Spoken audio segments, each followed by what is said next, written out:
నన్ను చూడవలసిందే. ఆగనంటున్నాడు కొండెక్కే వరకు. ఇంత వృద్ధుడు ఆయన గోవింద అంటున్నాడు, బొట్టెడుతున్నాడు, ఎక్కేస్తున్నాడు. గోవింద అంటున్నాడు, ఎక్కేస్తున్నాడు. కొంత దూరం ఎక్కాను, ఎక్కలేకపోయాను, ఆగాను. ఆయన ఎక్కేస్తూనే ఉన్నాడు. కాసేపటికి ఆయన కనుమరుగైపోయి ఆఖరణ కనుమరుగైపోయే ముందు వెనక్కి తిరిగి నవ్వాడు. నాకప్పుడు వీపు మీద కొరడాతో కొట్టినట్టు అయింది. తగ్గిందా అహంకారం అని.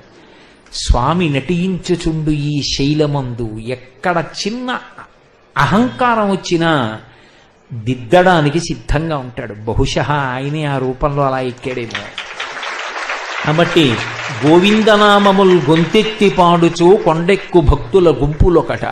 ఆయనకి వెంకటేశ్వర అన్న పేరు పౌరాణికంగా వచ్చింది. ఎందుకని అంటే వేం అంటే పాపం, కటతే యస్మాత్ పాపదహన శక్తితః వెంకటాచల విత్యేవ నామదేవ స్తదా జగుహు అని వ్యాసుడు. వేం